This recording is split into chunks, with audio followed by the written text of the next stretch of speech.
do my stretches. Get ready for serious pea casting. You need to do some stretches before NAMM. Jeez, I needed to hit the gym for like 3 weeks before NAMM.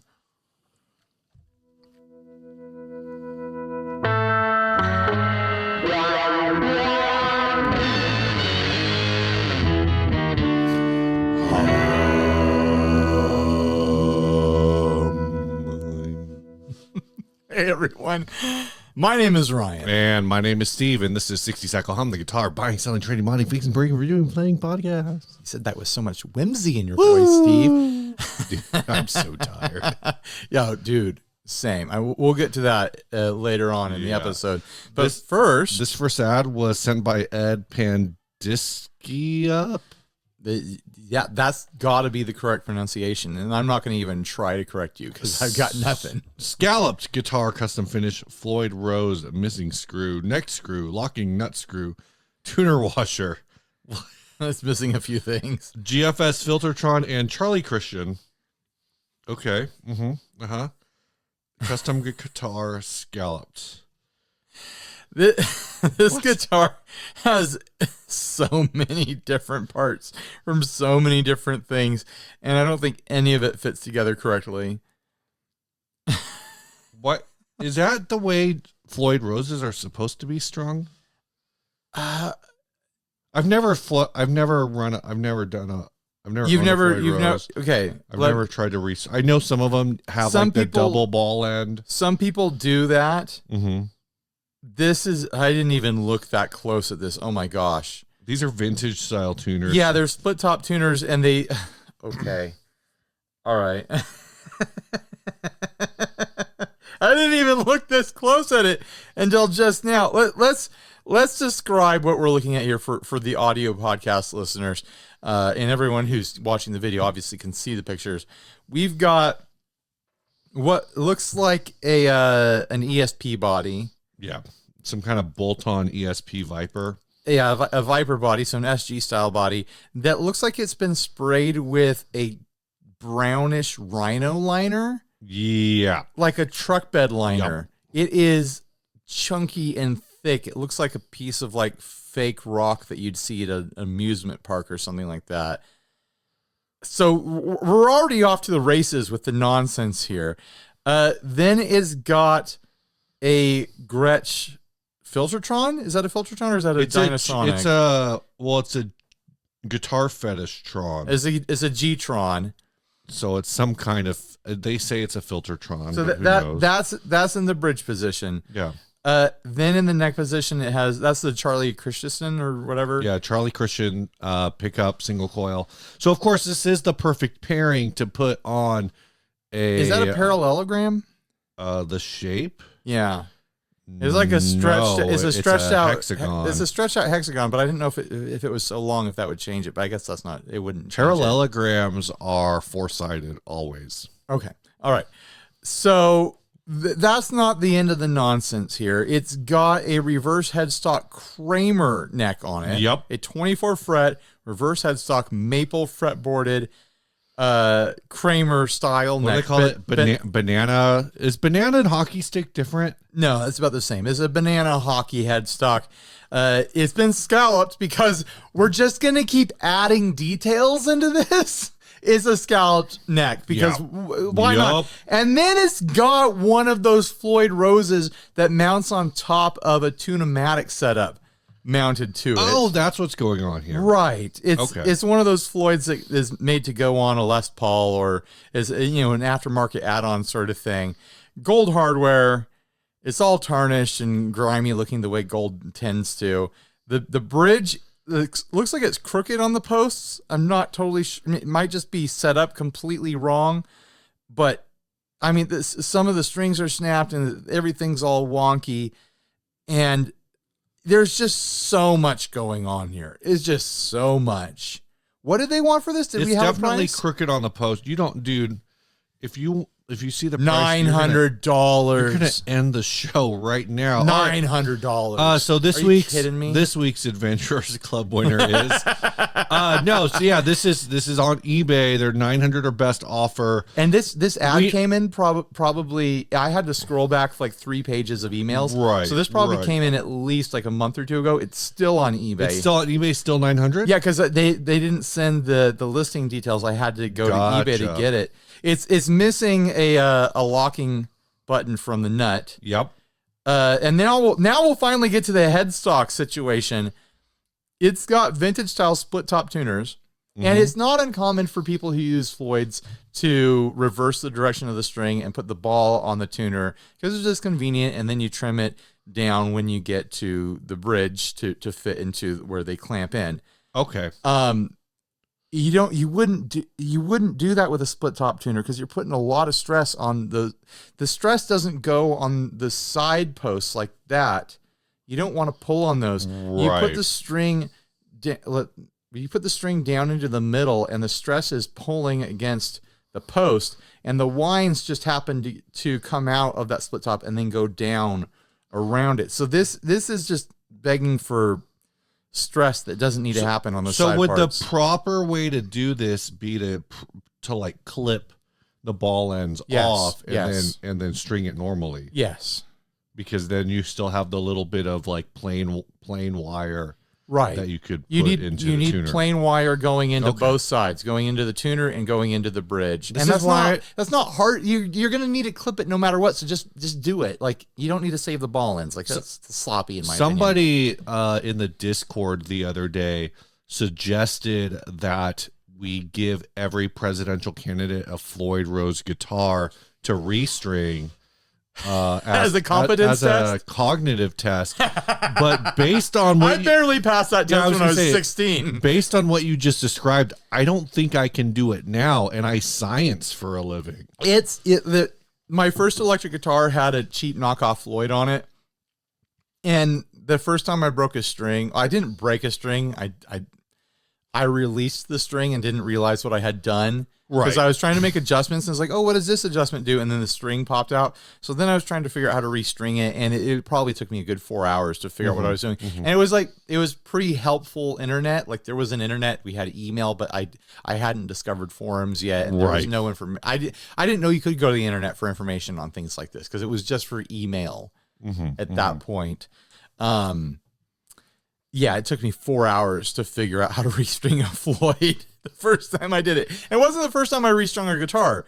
It was the first time I'd restrung an electric guitar. Right. Because I had, I'd redone my acoustic guitar a bunch of times before this. But yeah, this is a bit of a disaster. It's not a real Kramer neck, I'm assuming. This is some sort of parts neck. It doesn't look like it's expensive, but I could be wrong. It just has that really light grained wood, all parts sort of like, not that all parts is bad, but you know what I mean, like a Mighty Might unfinished sort of like all partsy sort of neck is the vibe I'm getting here. Could be totally wrong. What a pile of stuff. I mean, even without the Rhino lining, this would be something really different. But that Rhino lining, it just makes it look like a squishy turd. Like, you look at that close up and it looks like, it looks horrific. It looks like poop. It looks really lumpy and moist and oily and gross. Why? What? This is one of those projects where, like, after the first step, they should have just stopped because it was never going to get any better. Like, this is a parts bucket at best. You're getting the pickups. You're getting the bridge, the body. I mean, that's Rhino-liner. Yeah. I bet the person who did this, they spray Rhino-liner for a living, and they're like, oh, might as well. I'm going to promote the business, and I'll hang this in the office or whatever. The body's lost. I don't think you can salvage that because that's tough stuff, right? That's not going to come off. No, that's not going to come off with a heat gun. It's not going to come off at all. It's not coming off at all. You'd have to chip it off with a chisel, and what's going to be left of the body after that? The neck, I guess that you could move that to another project, but the body's done. The neck is scalloped, so you'd want to have a permanent scalloped neck situation. And those bridges ain't cheap. I think I looked them up one time and they were like $400 or something like that. Really? For an FRX? Yeah, let me look it up. Interesting. I love how the humbucker is mounted in a standard humbucking ring, but Filtertrons are slightly smaller. Yeah, it's just kind of floating in there. There's just this gap. This guitar has 5 barely strings. The gold one is 357, but Wow. it comes with a locking nut that this one does not. Well, have this comes with included. 2/3 of a locking Yeah, but nut, it doesn't right? come with the Floyd Rose style. Oh, gotcha. Because it's got a Gotcha. special locking nut that comes with this Yeah. setup here. But 357 at Sweetwater, brand new for the gold one. Okay, we got $900 OBO on this. I started to ask this question earlier. What is your OBO on this? Oh man, You've identified some parts. I think the GFS humbucker is probably like $20-$30, maybe a little more. I don't know. That Charlie Christian, I couldn't find a Charlie Christian under $70. So you are looking at like, say, ballpark $100 in pickups. Like you said, like maybe $400. Maybe that's a No, $200 bridge it's- since it's missing some parts. It's $400 to take this whole thing, and that's just because I'm. That's just for the parts because like none of this is new. NAMM has softened you, sir. I wouldn't go north of 250 on this. It's pretty rough. When the first thing you're going to have to do is take it apart and throw the body away because it's completely unusable. But again, I don't have high hopes on that neck.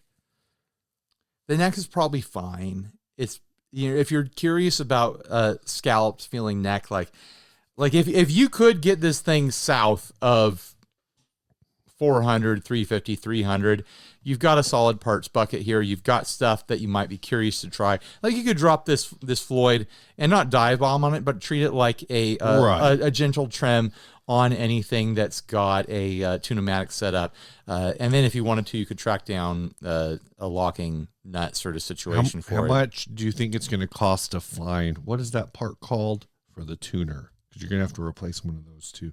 You probably just want to replace these tuners. Probably just want to replace these tuners. Yeah, the new tuners are going to be $30-$40 for this thing if you're just going to do vintage styles again. But like, why would you? I've never seen vintage split top tuners on a Kramer neck before. What? Like, I think I hope that this person just had a bunch of parts around and like, if I put all these together, I'll be able to get more money for this because it'll be complete guitar. They were wrong. They were totally wrong. They should have sold the parts individually. Yeah. They should take this guitar apart and sell every one of these parts new. Give everything a nice shine with a microfiber cloth. Get some breath on there, steam it up, and get it real nice and shiny. Sell the bridge, sell the pickups individually, take off the neck, sell the neck individually, and just can that body even be burned? It's in Rhino-liner. I'm not sure it burns. I don't know that you'd want to burn it. I mean, people jumped on you for burning like polyurethane coated guitars in your house. I don't know what Rhino-liner is made of. Probably explodes. It seems like it's worse. Like if there's any moisture trapped in that body, it's going to build up pressure as it turns to steam. It's just going to superheat and it's just explode. Yeah. I mean, we're painting Rhino-liner like it's this indestructible material, but it's pretty tough. Once you take the pickups out, you assume that there's wood exposed underneath, so it could just burn from the inside out. And you'll be left with a shell.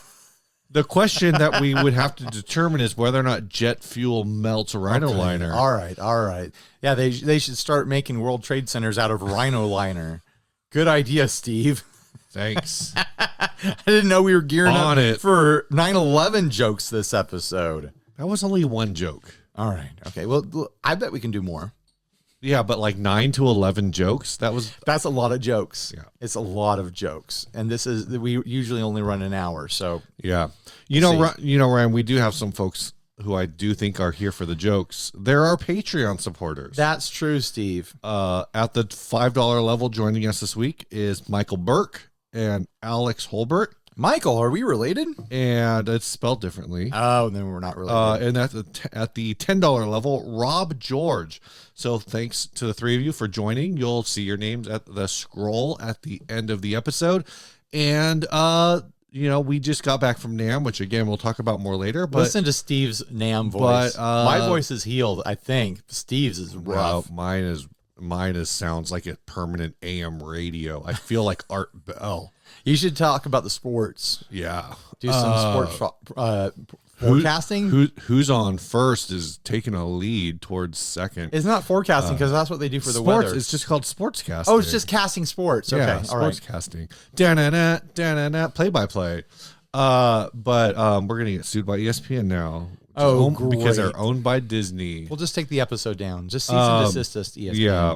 But we just went to NAMM and got back, and of course the Patreon fund. It's actually more convoluted. The Patreon fund paid for the 50/50s that were just made, and then the profits from the 50/50s paid for NAMM.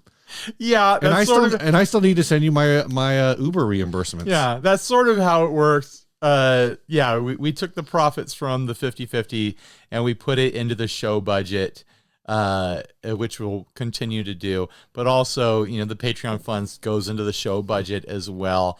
So after doing that, we are in the black right now, which is nice. And that's thanks to you guys out there, those of you who support us on Patreon, and those of you who bought the 50/50 recently. There's going to be more of those coming, by the way. I don't know if there's a timeline on that quite yet, but they're going to come soon, this year at least. I'm hoping this season, this quarter. But yeah, the Patreons and the 50/50 funds, they paid for us to stay in an Airbnb for 3 nights, something like that. I was in there 4 nights. Steve was in there 3 nights, I think.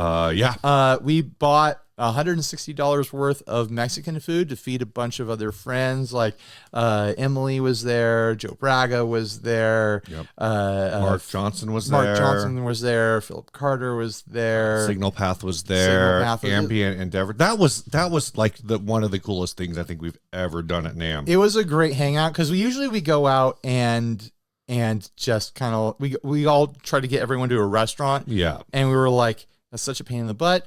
Let's just get like a dozen people back at the Airbnb and we'll just have like a chill hangout. Yeah. We'll drink drinks, we'll eat food. Everyone will take Ubers in and out, stuff like that. And it worked out great. And you guys made it possible. And, you covered a bunch of other stuff, parking fees and things like that. So huge thanks. Parking. Yeah. I already factored in my parking. I'll send you all that stuff. Send me all your stuff. I know this trip cost us at least like $1,100, something like that. So thank you. Thank you, Patreons. You made it happen. This episode's also brought to you by Chase Bliss. Chase Bliss, no longer audio, just Chase Bliss. ChaseBliss.com. The way your voice sounds, it sounded like you glitched out. Chase Bliss audio. If it didn't hurt, I kind of would want my voice to always sound like this. People would be able to tell us apart. But it does kind of hurt. Like it hurts to laugh. Oh, yeah, that sucks. But otherwise, it sounds really cool. So Chase Bliss Audio. Yeah, they sponsor the show. We actually got to sit down with Joel. Yeah. For a little bit on Saturday. Yeah, we went to the Effectors Market hangout that he does with a couple other builders. And it was good to catch up with Joel and give him big old bear hugs and stuff like that. And he was so excited to see us. And love those guys. Love Chase Bliss. It sounds like there's more stuff coming out in the near future. So you want to learn about that? Get on the mailing list. Get on their mailing list so you can find out what cool, crazy stuff Chase Bliss is cooking up. We don't know if it's going to be mainline or if it's going to be what I forget what they call their limited run. But the last time they did a limited run, they made enough for everybody who wanted one. Yeah. And if you want to get on, you want to know when that happens, you have to be on the mailing list. Otherwise, you're just going to be waiting for somebody to tell you on the internet. Also, I did mention this a couple months ago, but I did not. I mentioned getting on the mailing list a couple months ago, but I didn't mention this on the show.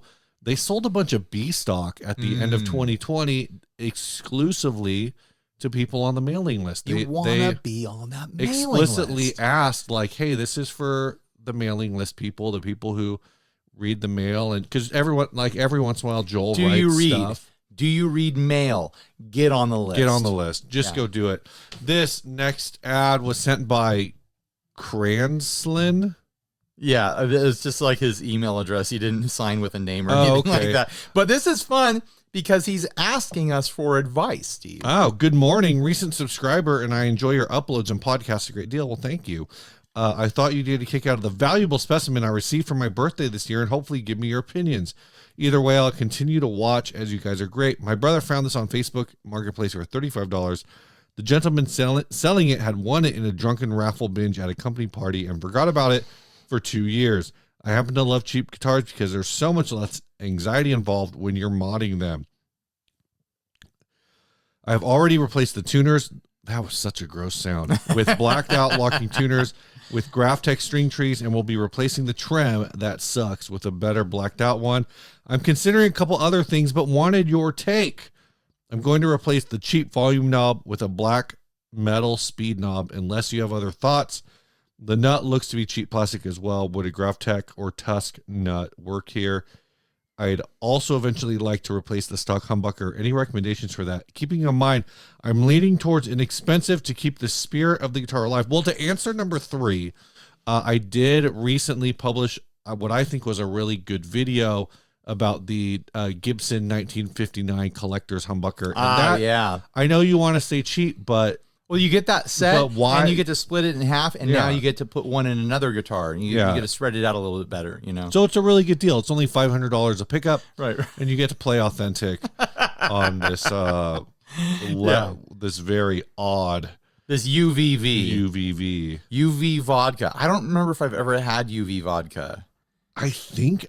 Was that the stuff I brought over? No. That we were sponsored by like years ago? That weird, like, science vodka? I don't know.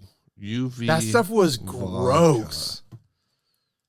It's this, they have like a very similar graphic going on.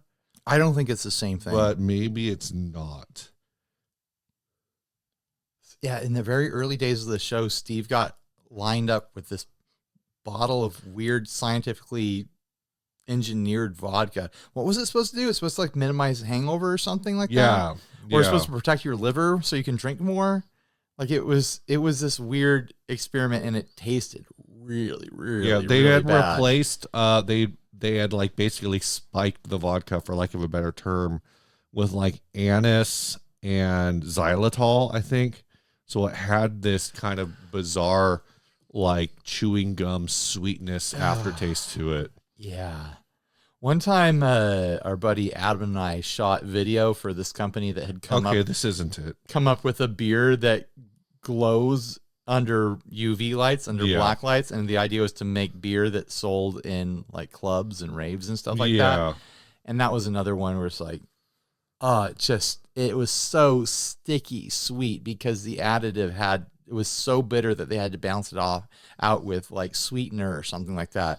So just like it tasted like it tasted like the juice that they used to make a Slurpee. I never tried that. That was glow beer. I never tried it. That was gross. But I kind of just got the impression that they just didn't actually know how to make beer.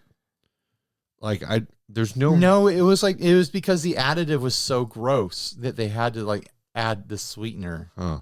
And so it was just sticky. It was a fun video shoot. I feel like it shouldn't have the additive shouldn't have tasted like anything.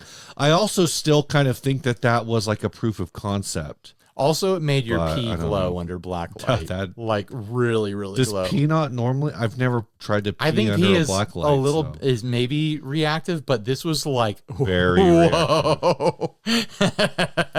I think they're still around. Yes, I did have a black light at home, and I did test it when I peed this stuff out.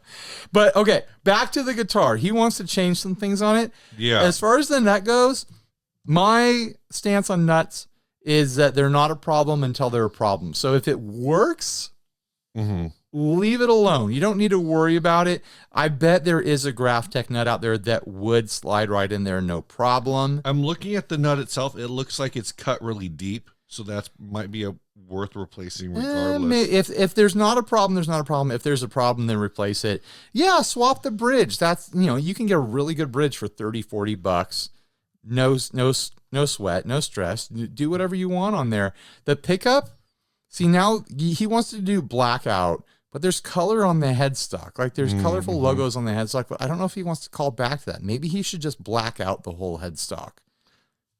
I like the headstock. but then there's no color coming through the body. But here's my other pitch. If you're gonna leave the color on the headstock, get one of those novelty humbuckers that's like one neon green coil and one like neon pink coil or something like that, and then get a third color for the pickup ring, like a bright blue or something. Like bring some color into it. And then I know you wanted to go black on the knob, but you asked for our opinion. I'm giving my opinion. Go colorful on the knob, some sort of yellow knob or something like that, or any one of the other colors that I said. There is a lot of color going on in the headstock. Yeah, I think if you match the pickup ring to the knob, that would be a lot of fun. But I would do a Tusk or a GrafTech replacement on the nut. If you want to go blackout, which I think you do, though, I would put a round piece of tape over the UV Vodka logo, just the black and white one, to preserve that, because why not? The body's already got it all over it. And then just spray over the headstock just flat black, or if you can find a glossy black, just like black it out, Do you have a specific... You could even tape it if you wanted to. I mean, besides the Gibson 1959 Collector's Edition humbucker for $1,000. This is a $35 guitar, Steve. What? He's going to throw $30-40 at the bridge, so now it is a $70 guitar. I don't think he should take this thing over $100. What do you think? So you're thinking what? Like GFS pickups are going to... Go on eBay. Going to push it. Go on eBay. Find a pickup that looks cool. Like, unless you're playing super articulate, clean sounding stuff where you really want to hear, the jingle and the jangle, right, and the little details on the edge of each note and stuff like that. Get yourself a $20 pickup off of eBay that looks cool. Like, don't worry. It's going to be like, if you get an open coil one, it's probably not going to be microphonic. Just get something that looks cool. Or get one of the experiment. This is an opportunity to experiment with weird stuff. Get one of those cheap Invader knockoffs. Go crazy heavy high gain. People have actually asked on the channel about that. If you would ever demo one of those cheap Invader knockoffs. I mean, maybe. What could I thought about throwing it in the West Creek Ess Gee yellow Bumblebee thing that I have. Like, if I could find a yellow one, stick it in there. I think a yellow knob with a yellow pickup and yellow ring would look really good on this. Maybe. I think green or blue. I think either going like really colorful or leaning into the black and white sort of aesthetic is the smart way to go. I mean, you could also, if you wanted to go nuts, you could, I don't know how permanent that print is on the neck, because the bottle graphic goes up onto the neck. If you could figure out how to get that off the neck, then you could strip the body down to wood. This is a very uniquely shaped V. Like, this isn't a standard V It's shape. like a 3D, because the bottle is up above the body. It's very strange. That's just the graphic. You think that's just the graphic? Yeah, look at the picture with the it's not a gerbil, it's a guinea pig. It's not floating. It's not. No, the graphics just tricking your eye, man. Oh man, there's just it's shading because it's photorealistic bottles all over the front. I bet that's a big plastic wrap that if you got hot, it would just peel off. Weird. Yeah. And I bet there's just the cheapest, crumbliest wood under there. It might all fall apart once you take that off. But look at how it's held together by vinyl. Look how sharp the points get. Like, this is not. Yeah. This is not your standard V shape. Like, and just how tight that corner is. Like, that's almost like a right angle. You could use this for construction. I'm glad you paid $35 for it. He didn't pay $35. I'm glad his brother paid $35 for it. Yeah. It could be a really fun project. I mean, you could really mangle this thing if you wanted to. What like, company? You could put a neck pickup in this if you wanted to. If you wanted to cut into the wood and stuff. What company? Like, do you think the guy who won this at a raffle worked for UV Vodka, or do you think it's like UV Vodka donated this to some company for their Christmas party as like a giveaway prize? I mean, it could be a vendor relationship sort of situation. Like, there's all sorts of companies that have alcohol as vendors. Yeah. Whether it be the restaurant industry or, bars, some sort of hospitality, hotel work. There's a lot of industries that work with alcohol industries. And the alcohol, reps, they go around and they pass out freebies. So there's a lot of UV guitars in existence. yeah, I see that. I've seen them before. It was something they were doing where they going around and passing them out to whoever. Maybe they were party giveaways. You go to a bar downtown that is having like a UV sponsored night or whatever, and they're giving away prizes, and someone just picks it up and decides to throw it into the company raffle. You never know. Well, that's fun. Yeah, I mean, like, there's worse prizes to win in the world. Like there's dumb prizes you could get at your company Christmas party or whatever. Like, this is kind of fun. Or you could get 2 straps and a pack of guitar strings. Now, if I was at a company Christmas party and this was given to me as a prize, I would use that as an opportunity to, like, lean into the excitement of the moment and the festivities of the moment, and then I'd smash it into a table. Oh, you'd smash it into a table. I'd be like, I got a flying V here. It's vodka themed. I'm high on the show here. It's a company Christmas party. The boss's wife is right over there. Smash it into the champagne tower. Rock and roll. Are you trying to impress the boss's? Happy New Year. Are you trying to hook up with the boss's wife? Is that what? I'm just trying to make stories, man. I'm just trying to be unforgettable. I'm going to smash this guitar, and the boss's hot wife is going to she doesn't even have to be hot. It's just the boss's wife will realize how much more rock and roll I am than the boss. But you know what? When the application said we're looking for a team of rock stars, I took it seriously. You know? They're gonna pull you into HR like the week after New Year's, and you're gonna be like, "We need to talk about the Christmas party." And it's like, what? In the listing, it said you wanted to build a team of rock stars, and as far as I can tell, I'm the only one pulling my weight. Right. What everyone else is slacking off around here. I've been doing rock star stuff every day, not just at the Christmas party. Every day. Yeah. You go look in my drawer; it's all green M&Ms in there. I hired a roadie to help me out at work. I don't see anyone else hiring roadies here at this office job. So yeah. Ryan, I demand a raise.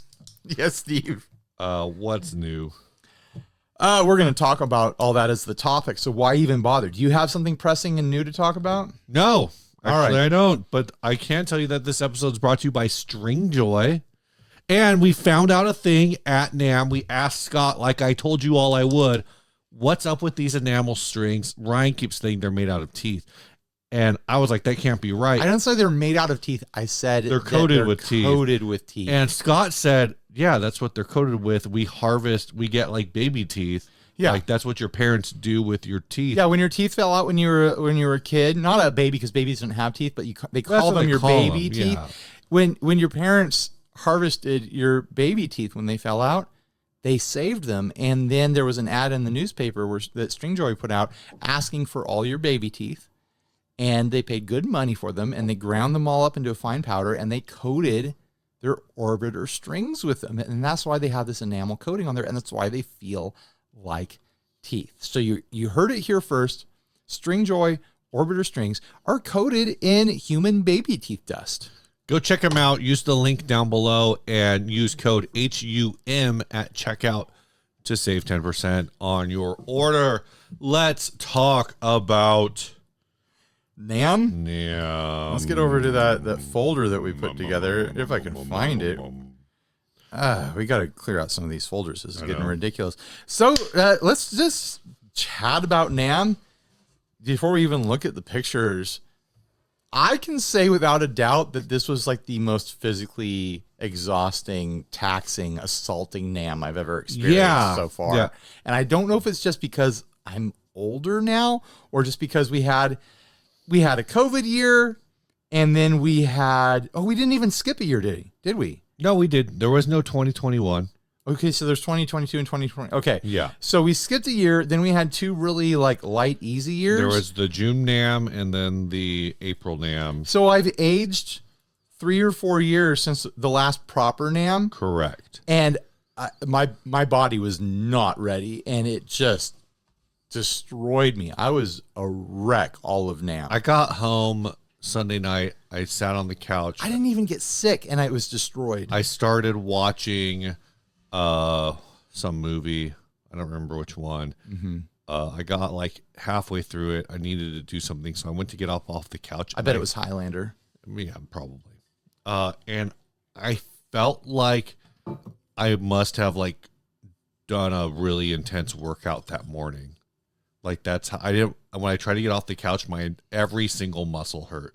I have not felt like that in years. I felt like day one, I felt like I was lost in the desert. Like, wow. My legs hurt, my feet hurt, my back hurt. I was exhausted. I was overwhelmed by the noises and the texture of the air, and my eyes hurt and stung. Did you? Like, it was so abrasive. I have heard that I've heard multiple people say that they basically saw no noise citations issued. I can believe that. Do you think that this NAMM was louder than previous NAMMs? No, I think the volume was the same. If anything, it probably is still, NAMM is still not at full strength. Yeah. Like I've been saying that the guitar section, the Hall D, it is still at like 60 to 70% of normal. Yeah. Yeah. But NAMM as a whole is probably closer to 40 to 50% across the board. I think I agree. And I think part of that is I do think we've come a long way in terms of, well, one, like you said, there's still fewer booths in the guitar space.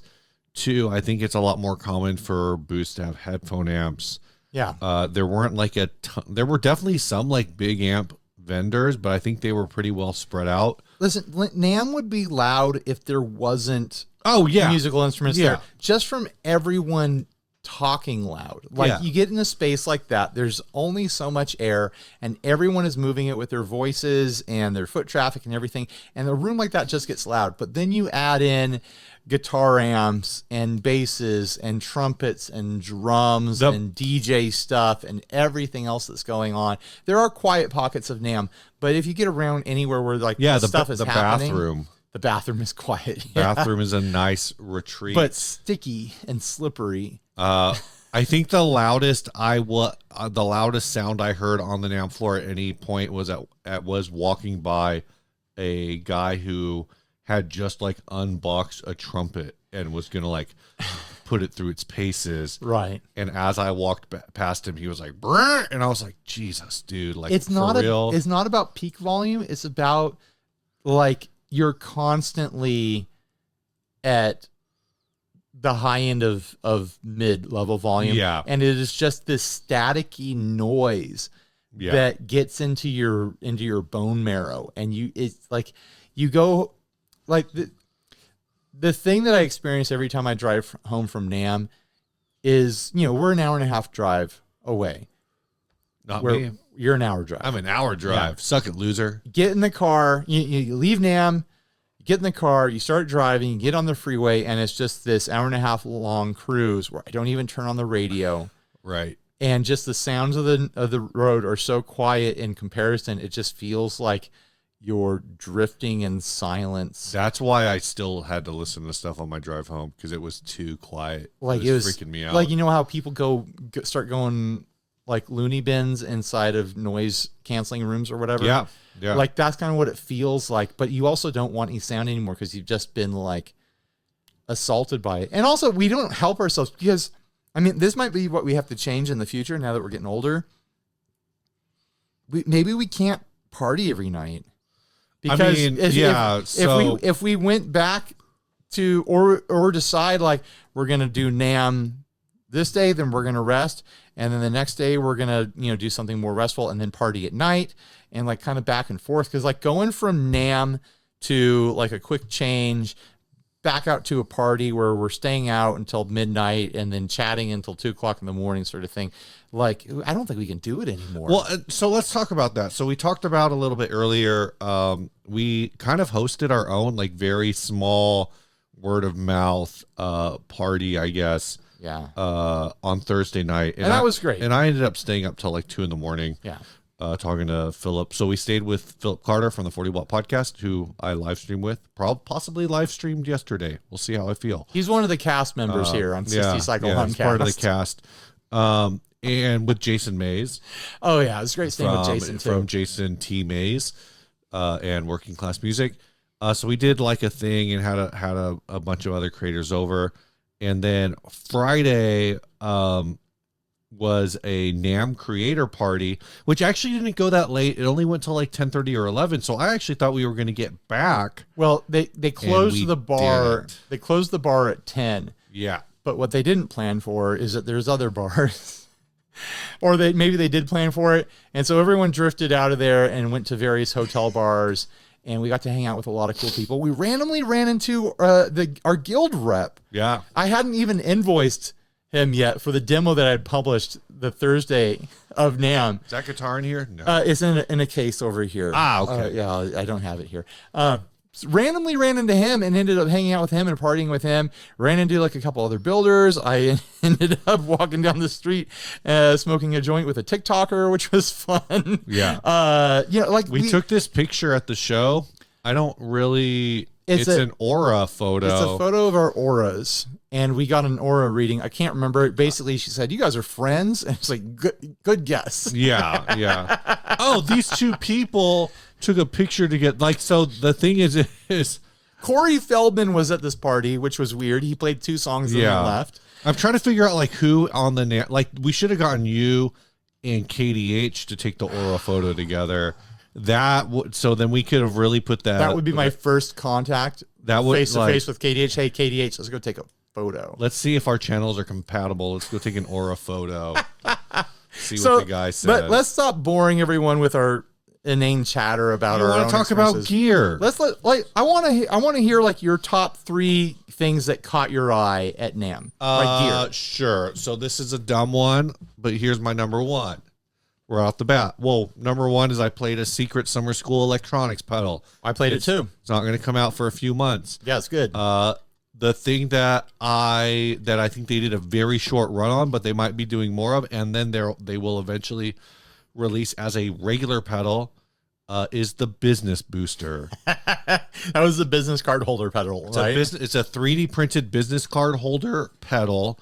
They are going to, I believe they're going to take that boost and put it into like a normal pedal box.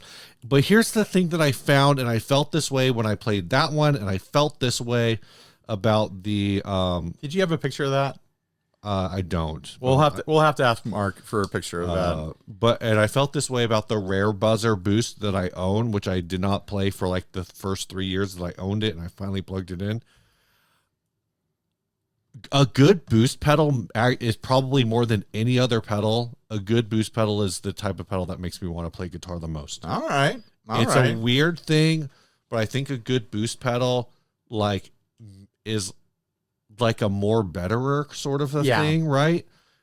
It also exposes like all of my inadequacies, but it's one of those things where it's like I feel like more than any other type of pedal, a boost pedal, and then just like a and it makes it sound really cool. It makes it sound really good. Like, oh, that's why all these guys are boosting their dad licks. There you go. Because they sound cool when that's why clones are so popular. It really is. Turn down the gain and turn it up, Just pump some preampy, boosty stuff into your signal. So offhand, I think that's my number 1. Is the business card holder. The business card, business boost from Summer School Electronics. I'm not going to order things in 1 to 3. I'm just going to mention 3 things. First of all, I had it in my head that I wanted to track down like an easy to play with like drum machine that I could incorporate into doing demos and stuff like that. Get some rhythm into the channel. And I ended up spending a bunch of time at the Stylophone booth. And the first day I was home, I ordered it.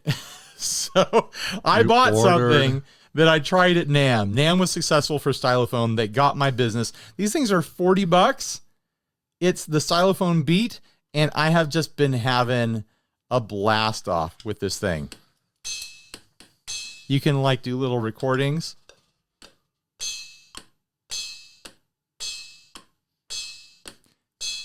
And then drop like a bass part.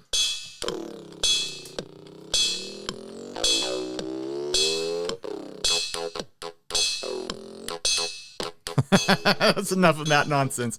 But you're sure to hear that in some weird pedal demos Great. in the future. But I tried a couple other things, but this was just so convenient and small and funky and easy to build some little parts with and stuff like that. Exactly what I was looking for. And it's $40. So I'm stoked about that. Maybe it's going to be my entrance into modular synths. And this is going to turn into a synth channel, because every time I see synth channels pop up on YouTube, I'm like, wow, these guys look like they're making a lot of money and they get a lot of business. I think they get a lot of, I think it depends. I think they get a lot of views, but I think synth companies are less likely to work with creatives. You think so? You think they're I think the more picky? I think the units are so expensive. Some of them aren't. I mean, I don't know. But I don't know. I'm just looking to incorporate something synth new. Boys, let us know. I'm looking to incorporate something new into the channel. What's your other thing? We'll go back and forth for a bit. I actually posted a picture of it. Is KGR? I think it's KGR Harmony. Those were cool. They're like these cast iron guitar pedals from Japan. They did the Lawler Overdrive, and then they've got a few other ones. They're just really wild. I want that bumpy one that feels like like the skeleton of a what are those called? There's the sea anemones, but then there's this like a sea urchin. Urchin. It's like the skeleton of a sea. You ever see the sea urchin skeleton wash up on the beach and it's all bumpy? That's exactly what it looks and feels like. It's this 3D casted, like sand casted metal box, and they do just incredible cases. I tried them and they sound like pedals, but then the case, like that was the selling point, and they weigh like 9 pounds each. It's ridiculous.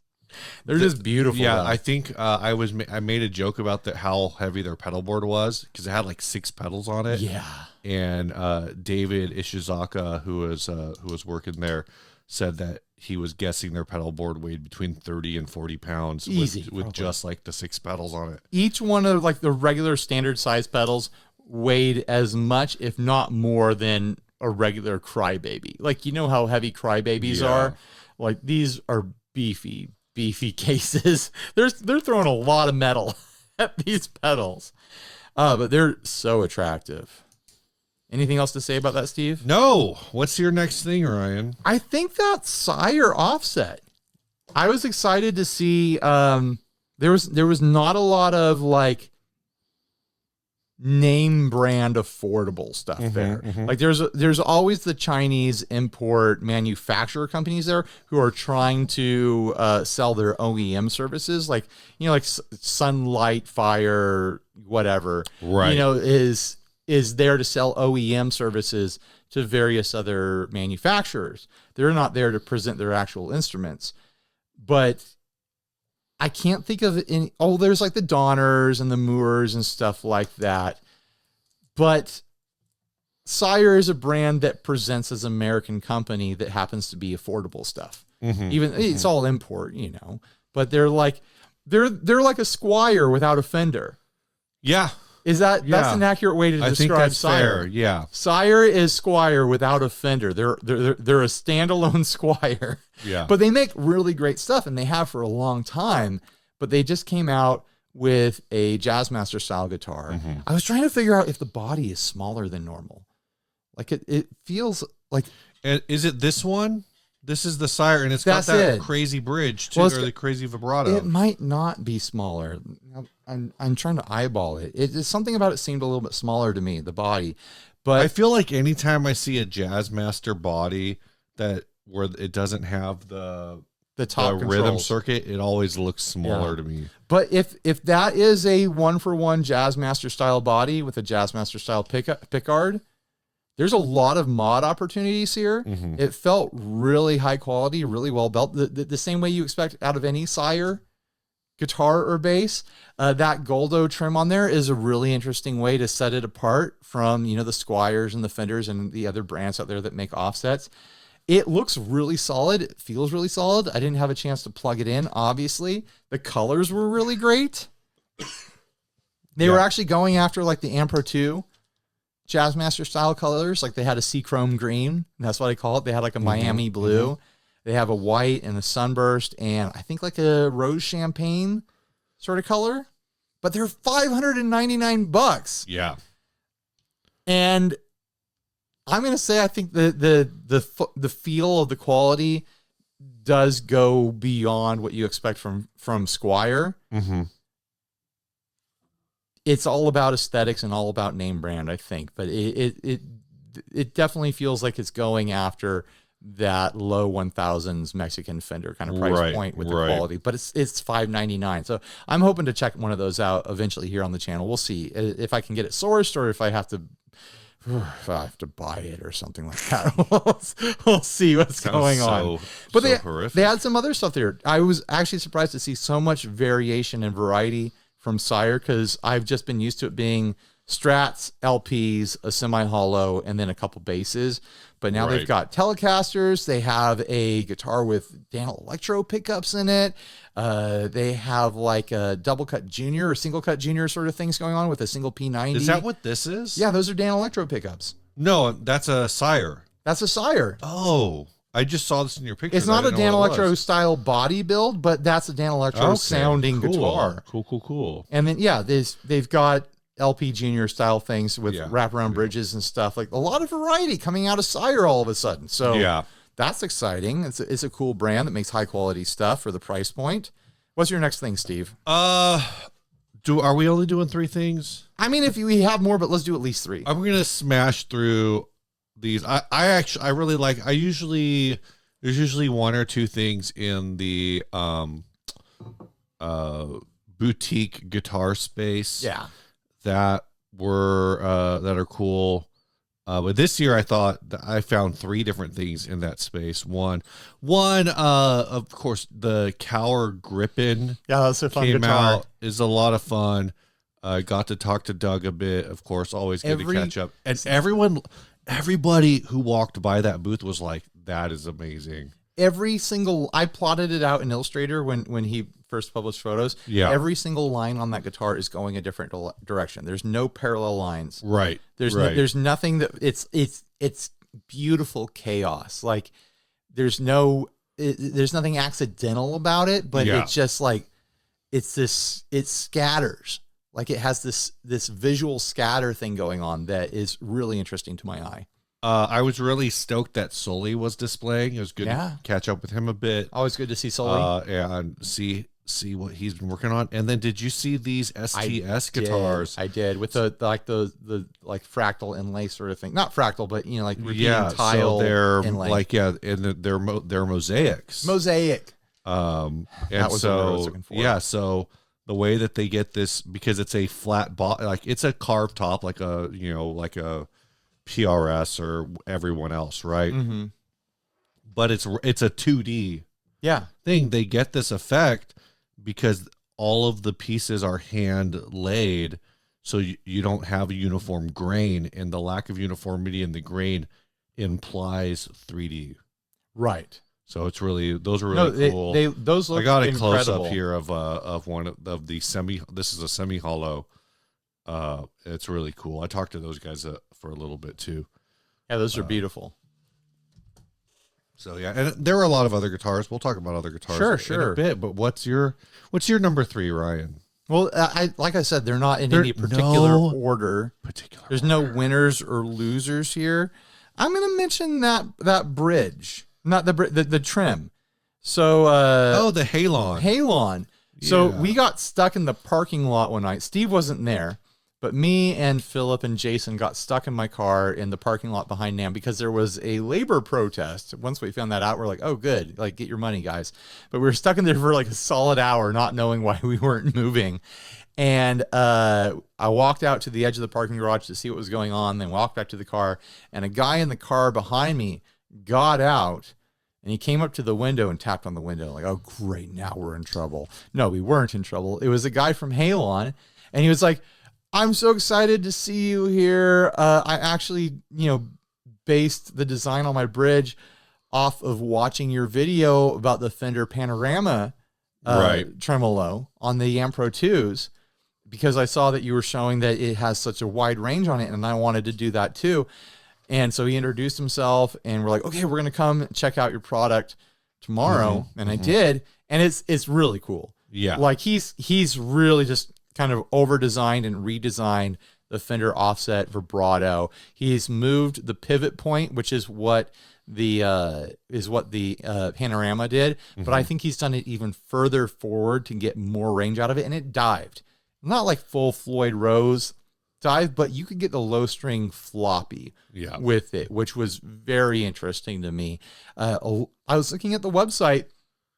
A lot of like tone material kind of interesting ideas going on there. Sure. With your order, you can mix and match the metal material of the plate and then the internals. So you could do steel with a brass internal and titanium, aluminum, so on and so on. Aluminium. So if you've got tone material theories and you want to put them to the test and you want to throw some money at this guy, you can do it with these vibrato units here.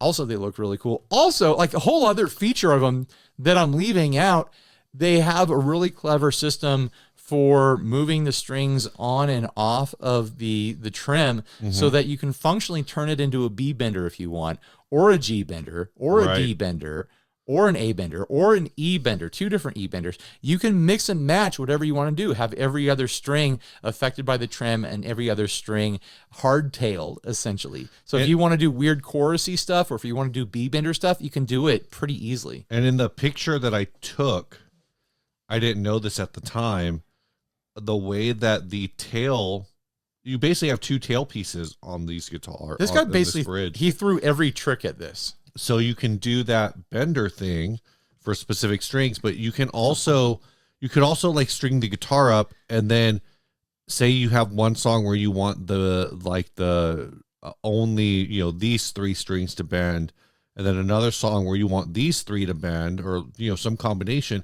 You could detune your guitar and functionally restring it. Well, you wouldn't do it in a set. You could do it in a. It would take you a while. You could have a guitar tech do it in a set. Okay, but if you all you'd really need to do, the point is you don't need to restring it to change the loadout of what's being affected by the trim, because it's got a little keyhole that the ball end goes in. Right. So you can set it in there, and then you can pull it out and put it in the locking thing, and then tighten up the slack from the tuner. I'm sure everyone in our audience that plays live has a guitar tech that could do that for you. Yeah, we all have guitar techs in that between are songs, ready to do major work on our guitars in between songs. No, Steve, that's not going to happen. That's a fantasy you're having. I mean, but I'm assuming that you could change all those strings around and try something completely different with about 20 to 30 minutes of work. But the point, I think less. But the point is, you're not going to have to sacrifice a set of strings, because with a different style loadout, you would have to completely pull the string to reset it, and you might lose the string in that. If you leave enough slack on the tuner, I think you could completely reconfigure all 6 strings in under 5 minutes. All 6 in 5 minutes. Yeah, because if I get one, and I'm going to try to get one, then maybe we'll time you. All you have to do is loosen the one and move it. Yeah, but then you have to retune and stuff. Yeah, just get a string. You got string. All right. Steve thinks he could do 5 minutes. All right. I don't think so. This fine product from this company that I'm not going to. I think you could move the strings around in 5 minutes, but I don't think you'd have the guitar playable in 5 minutes. I'm going to say at least 15 to 20. I don't know. All right. What else do you think? What else would you need to do to get it playable? Yeah, because it's a floating trim, there's all this balancing stuff you have to do. You took the strings down to 0 tension, now you have to take them all the way up. I don't know. All right. I'd have to see it. He's got to see it in action. Got to see it in action. Yeah. I'm excited to get to try one here on a personal guitar, though. I'm going to see if I can get an order in or something like that. All right. They're a European company. I think they were they're Greek. They're Greek. Yeah. That's not Europe, right? It's still Europe. It's still Europe. So I was right. Yeah. Okay. I thought you were saying that's not Europe. No, I was saying I was adding specificity. So I don't know what they cost here in the States, but I think they were like 200 something euros. Oh, not bad. Yeah, not terrible. It's like mastery competitive, I'm pretty sure. Oh yeah, for sure.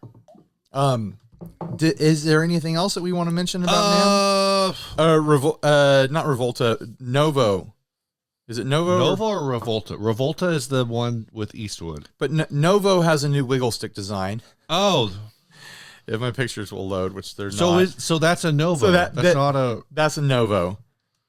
Revolta doesn't have that wiggle stick design. Yeah, it's like a It's like a square. Yeah, I like their new. I stopped in the aisle when I saw it, and I was like, well, I guess I'm checking out Novo now. Not enough to like want to go buy one. I was like, Right. I like what they're doing over there. I took a picture of one that has a green burst that I think is really attractive. I'm not hot on P90s. They feature a lot of P90s as their single coils, which is fine, but I don't love P90s. I got to play a couple Alameda guitars for the first time. Oh yeah, Mel's guitars were I was great this year. defeated in a dance off. I was extra. That was on Friday. I was You didn't know it was real worn coming. out. I did not know it was Mel coming. Mel told He everyone was but you. ready. Yeah, he had been practicing. He was ready to dance fight you.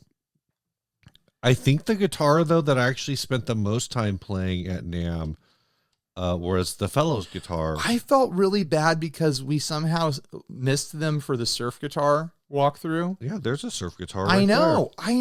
Also, we didn't visit Chapman Guitars, which would have been there. fun. I didn't even know Chapman had a booth. He was there. I saw him. I saw Rob, but I didn't know that Chapman No, he has had a booth. I think we missed that aisle completely somehow. Oh, Or like a man. segment of an aisle. And I feel bad about missing Fellows Guitars because you know, Yeah. he's a friend of ours. I don't feel bad about missing Chapman, but it would have been fun for the Well, video. you know what? If you guys are mad that we didn't see Chapman, go on to Chapman's YouTube channel and tell him to send his people over here to hate on us so we can get some subs. I don't think that's the way it works, Steve. Like, you don't get subs when Chapman's you're sad you people miss Chapman? hate you. You get subs when you hate Chapman. Like that, Oh, okay. that's how it works. We don't hate Chapman. We barely know him. Like, I don't know. Every year for NAMM, I go to the Blugubrious booth. Every year they have cool stuff. Yeah, they Look had at- cool stuff. Look at this freaking I know. offsetty hardtail blue sparkle. I went back just to take a picture of this. Their offset game is strong right now. And they're just really they're one of these brands. I played a Blugubrious. They did like the like synthwave guitars, like this synthwave print that they had down at Pitbull for a while. I don't know why. They're kind of like they're not in the front of my brain, but every time I see one, I'm like almost about to pull out a credit card and just buy it. How much are they? I imagine that they're in the threes. They're kind of all over because they have a couple different lines. So like the one that was at Pitbull, I think was 14. Really? But so they can be, well, that was a couple years ago, so I don't know what they are now. But I think they kind of run the gamut from as low as say like 1,500 to as high as like $3,000. Oh wow, these are cheaper than I thought they would be. I'm seeing them all over the teens, like 13, 16. Well, I think they have a line that's like kind of a Duesenberg sort of a thing. There's a 900 where they're getting assembled overseas and then See, now there's a 27 USA. Yeah. So the ones that are cheaper are probably importy. I think it's like the Duesenberg, who everyone's doing that thing right now, right? Where it's like you're getting a higher spec import that gets its final setup in the US. Right. That's what I think is happening, but I don't really know. I talked to Jordan a bit, who's one of their in-house luthiers. We sat and had lunch sort of ish with Joe Blugubrious, but we didn't really talk business. So That is business, though, to hang out and just talk with people and just be social with people.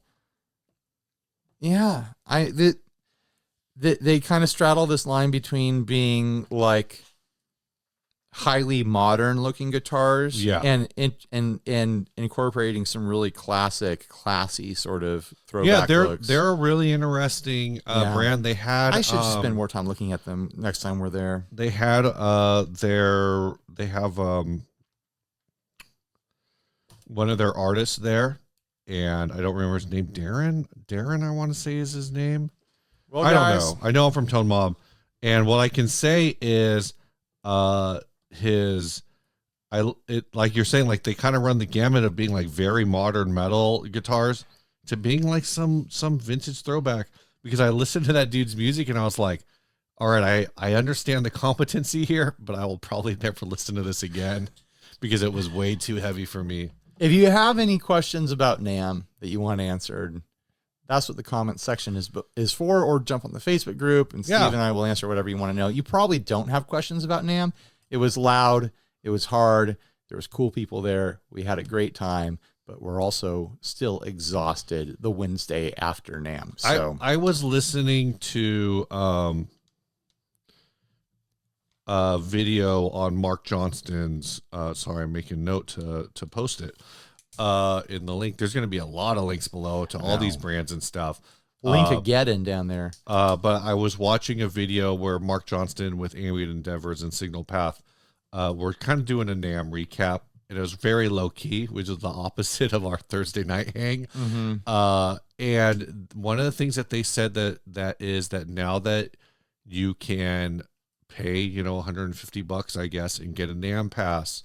Granted, you got to fly, you got to do whatever you got to do to get out there.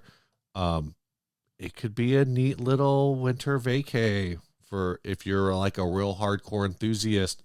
One of the things they said was interesting in that is we always talk about like how good the hangs are and whatever, and they are. Yeah. But I would rather go up and just do the parties. Yeah. Like at a certain point, like spend a day at NAMM, get a beat for what's going on, but then like kind of just chill out. Maybe that's what I'll do next year is just do half days on the floor. So I was going to say that too, is like do mornings. We were so tired and we didn't even go to NAMM on Saturday. I know. We just went to the Effectors Market. But even that started to get kind of nuts. Like it started to get packed out. But one of the things they were saying was how the NAMM after NAMM is a lot of fun, like the parties and stuff. Yeah. But those parties and those cool hangouts and whatever, they don't happen right now without NAMM. It's like they're not going to happen without NAMM. That's the central, like no one else in North America necessarily is doing like a big music show where everybody, or not everybody, obviously, but so many people feel like they want to go do this thing. Here's my plan for next year's NAMM. What's your plan for? I'm locking it in, and then we'll move on to the last ad and get out of here. Forget showing up early. Forget trying to hustle. Like I filmed one video there. You had some video stuff you were doing. We don't need that's going to take some time to get out on my end, but it'll happen. We don't need to shoot a ton of content at NAMM anymore. We go to see and be seen and shake hands and smooch babies and go to after parties and stuff like that. Let's do the after parties. And then let's just sleep the next day, wake up, have a nice breakfast with whoever we're staying with. If whoever we're staying with needs to hustle and get there, then they can do it. But we don't need to do that anymore. Right. Let's hang out, have scrambled eggs and bacon or whatever, drink some coffee, and then just Uber over there. Not even park. Okay. Like we'll get fanny packs to put our little recording rigs in. That's basically what I did. And we'll do half days. We won't worry about getting there at 9. We won't worry about doing a whole day. We'll show up half days and then go from there and go to like parties, and we'll cut off the mornings. Ryan, you were called out on Sunday. Why? I don't think to your face, obviously. On Sunday, you woke up and you cooked eggs. Yeah. And on Saturday night, when we all went to bed, you said, "Hey guys, tomorrow let's just roll out whenever we roll out, and then we'll get in there." And then you got up and you made eggs, which was very appreciative. Everyone else was already awake. And then at like 8:50, you're like, "All right, let's go." Everyone else was getting ready to go. I know. But it was just funny because I think everyone... Who called me out? I don't remember. It was either Philip or Jason. It just happened that way. No, I know. But I was just like, we were all just there. I know. It was just funny. I think it was like everyone was dressed, but just being real lazy about wanting to go to the car. I don't think I set my alarm or anything. I don't think anyone felt pressured to go. It was just a funny thing. We were just ready. It was like a funny interpretation of the moment. Yeah. This last ad, I really feel like we do better business for ourselves at the after parties and socializing than we do on the floor. Like I think our real networking happens there. I think both are important. I think being on the floor and so, so you can talk about the floor at the after party. We don't need to be there all 9 hours. No. Or whatever. No, we don't. for 4 days. I It was think- just a brutal I think experience. if you can plan out some very specific general content like you did with the surf guitars video, which you do every year. Every year, this second year in a row. Well, you did Gearfest too. Yeah. But I think like that sort of thing where you already know what you want to do, so you're not looking for any specific content. Again, echoing a thing from the Mark Johnston video that they said would be, so certain brands like Martin and, Martin like is the one that hits heavy on it. But I think it would be good for brands to basically send out embargo information to media outlets like us ahead of the show, because like one of the things that they could talk about in their video is Victory Amps had a new product. If you didn't go to the Victory Amps booth because you just figured it was like old product, or you just weren't really thinking about it, like you can't make a point to go check out new product if you don't know it's there. So I don't think I've ever thought about Victory Amps. They're they're not example. they're not on my radar. But I'm saying, any brand can do that, Sure, right? Any brand should be able to like email blast and say, hey, come, if you're a creator in this space, come check out new product X. You know what amp brand is on my radar though? What amp brand is on your radar? Rev, because Rev. I've got a new gold Western Tolex Rev D25 back there that they didn't want to take home apparently, and they let me take it home. So thank you, Rev. I've got a new amp combination in the works for demos. We've had 2 Princetons forever, and we're still gonna have 2 Princetons. But from time to time, I think I want to dabble in throwing some of my higher end amps in there. Not that Princeton's are low end. They're solid workhorse amps. But I've got the Tone King and I've got the Rev back there now, and I've got that Grand Dumble clone thing. Yeah. I'm thinking about calling that group of amps the Yacht Club.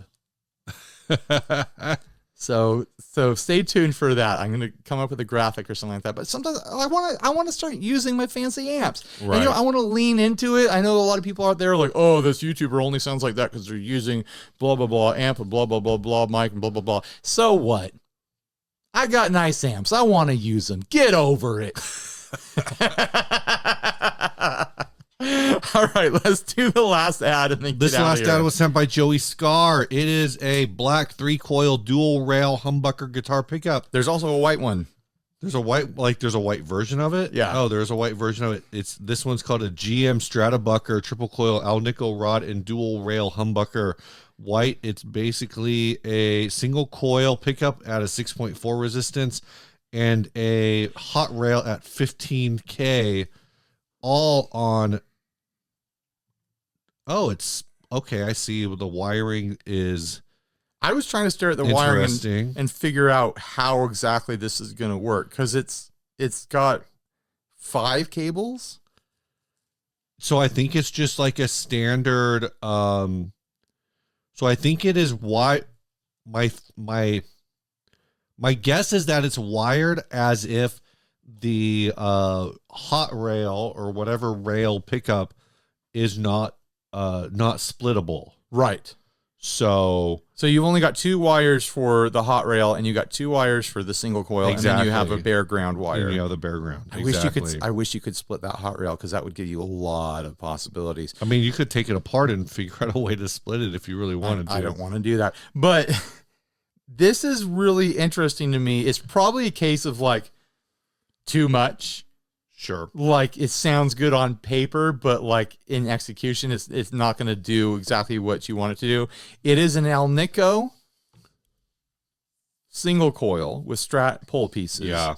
Yeah. Next to a ceramic hot rail, and they're just bundled together on a humbucker mount. Uh-huh.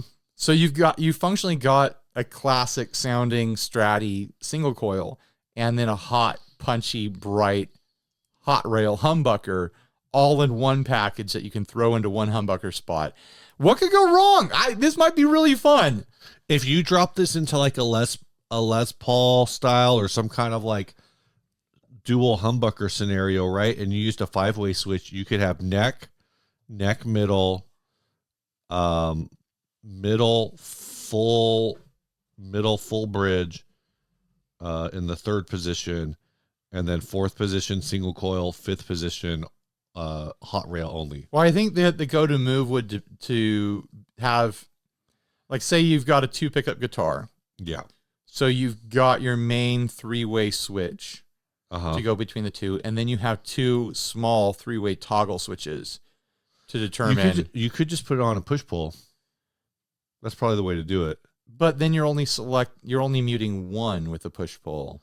Oh, because you're talking about a 3-way because you want to. I want to be able to have single, and hot rail and hot rail. So I want a 3-way for each pickup. Right.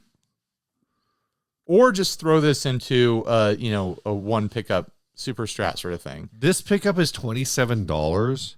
Also, this other pickup is $43. I know. Well, one's on Reverb and one's on eBay. I think is what's going on. So, different sellers selling the same thing. Right.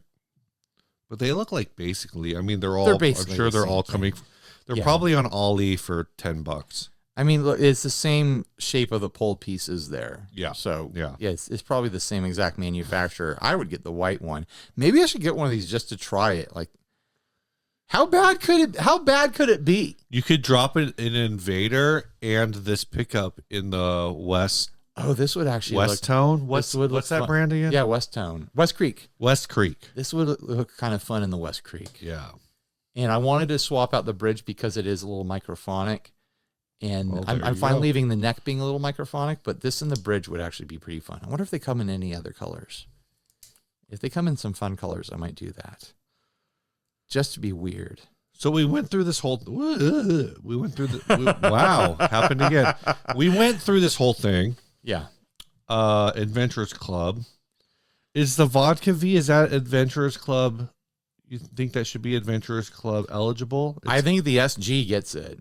You think the Ess Gee gets it? Not so much. Vodka Vee is straight out. Yeah, I think the Ess Gee, just the moment that you start spraying Rhino-liner on a guitar, like it's in the running, but then Kramer neck, split top tuners that are strung up wrong, a Floyd Rose for some, like there's a almost $400 Floyd Rose system thrown into the mix, and then like an off-brand Filtertron and the Charlie Christensen pickup in the neck. Is like there's just so much going on. Like I just described parts from 5 different guitars, and they're all put into one, and there's also Rhino-liner in the mix. Like that wins in my opinion.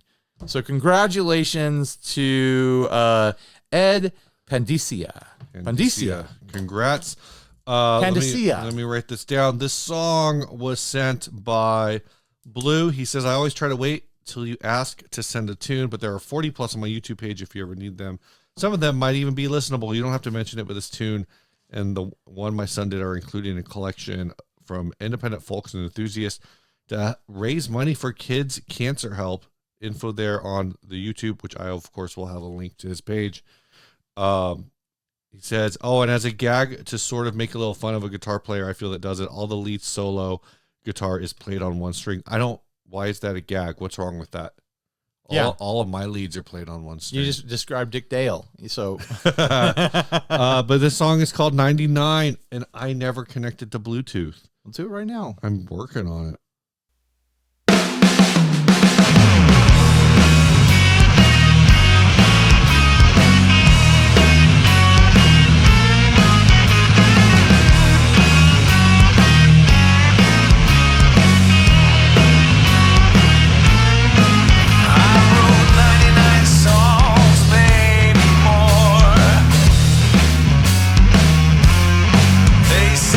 Fake it till you make it, I didn't make it.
Very cool. I like that. That's a groove. Yeah. Good job. All right. Bye, everybody. Thanks, Blue. Stay grounded.